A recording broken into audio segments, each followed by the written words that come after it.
Okay, so driveway is done. Um, I didn't record when the guys were here pouring and stuff because I had to leave and keep installing the roof on the other house job, the house that we're building for resale. So but I mean, they're pouring concrete. So anyway, yeah, so it's done. Um, yeah, I have them picture frame, which is they do a boom finish and then they pull the trowel all the way around. Here, I don't know if I said before, but here in Texas, and this is the fourth state I lived in, it's the only state where they do concrete, and they like to put 1x4s to divide the sections instead of just troweling the joints in. I mean, I've tried to get them to trowel the joints in, but it's so out of character or what they're used to doing that it's just a struggle, so just go with the flow. I don't like the whole 1x4 thing, and he's pressure treated, of course. So they drill the 1x4s to put the rebars through, so it's all tied together. Rebars number 3, 18 inches on center each way, which is standard here. You can go 24 inches, but this is actually fill soil in the front because the back of the yard was cut down and then that soil was pushed forward to create this building pad. So this is basically fill soil, not quite as stable as it was virgin soil, even though it's very compacted. Anyway, so number 3, 18 inches on center each way.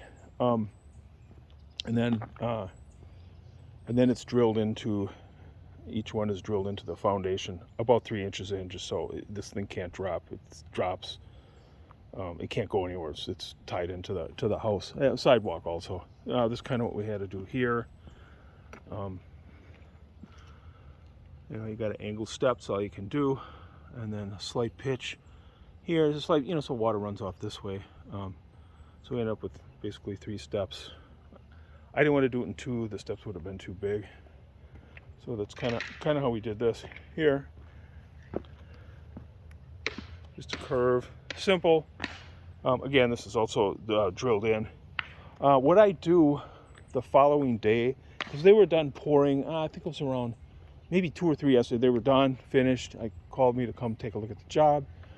And then, so what I do the following day, or if it's in the summer when concrete dries really quick, like it's 100 degrees here, then I'll even do it by the end of the day. I go around with a putty knife. Either they get these, some of these things when they're troweling in.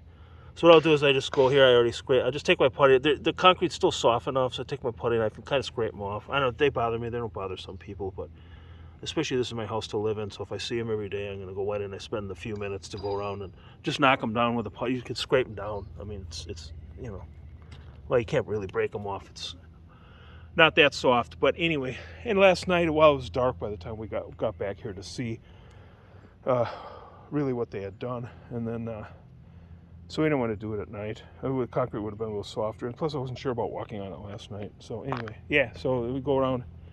We'll knock these things down real quick. I mean, maybe I'll spend 15-20 minutes on the whole driveway. And then these that are on top of the wood, these will just come off. I mean, concrete doesn't really stick to wood. I mean, I could scrape them off. It's a lot of work, but they'll just come off over time. I mean, probably in 6 months, they'll be off or they'll be loosened up.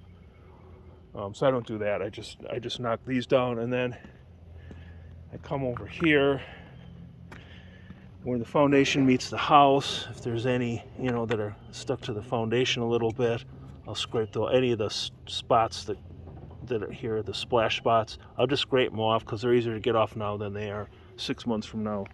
So I'll do that. I mean, that's just the way I do it. I mean, I'm not going to have the concrete guys come and do it because, that's asking too much. Anyway, yeah, kind of, here there's some little bumbles here. I mean, they did do a swipe finish on here, so it's a little bit rough. But there's still some little, it's too hard to work with the stuff when the concrete's wet. It's easier to just wait till it's dry enough, and then you can just take a putty and just scrape that right off. For example, clean this up maybe a little bit here with a putty knife. It's a little bit rough. That's what I find. So that's what I do. Just to make it look a little nicer. So anyway, this is kind of how it ended up. Driveway's 30 feet wide. It's about 35 feet long. So it's 1,000 some square feet plus the sidewalk. Now it's a little bit thicker here. because we've got rebar in here and I had to get underneath the stairs, and so the concrete's deeper here. Anyway, the whole job was about 14 yards. I mean, we bought 15 because we weren't sure, but I think there's maybe a yard left in the truck when they left. So 14 yards here because we're kind of out in the middle. It's not really out in the middle of nowhere, but it kind of is. So there's no concrete plant nearby.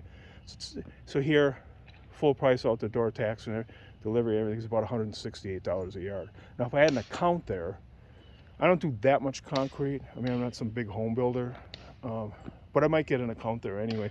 I'd save about $30 a yard. So on this job, that's 30 times 14, right? So that's, $420 I would save. So I'm going to talk to them about getting an account and see if I meet because they have a volume requirement. They don't want just anybody having an account to save money on concrete if they're not really buying that much concrete per year. So I'll kind of go over it with them and see if I would meet those requirements based on the kind of the average volume that I use in a year. Anyway, so that's also something to consider, especially if you're building for resale. So this is the job. Yeah, it turned out real nice. My wife's here carrying some stuff to the back.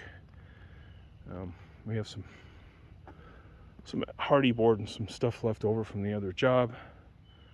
And we bring lumber here, and then like scrap lumber, and then we burn it. So we see we already started a pile of lumber over there. We'll just burn it. We burn it back here. And then hardy, we'll just bury it. I mean, hardy's like concrete. So because it's our yard, it's a house to live in. It's like we'll just bury all the hardy scraps. When they bring the topsoil, we just have them. It'll scatter. It's not that much. I don't know. I mean, it's bricks, stone, hardy materials, stuff like that. Yeah, I mean, we often bury it on a job,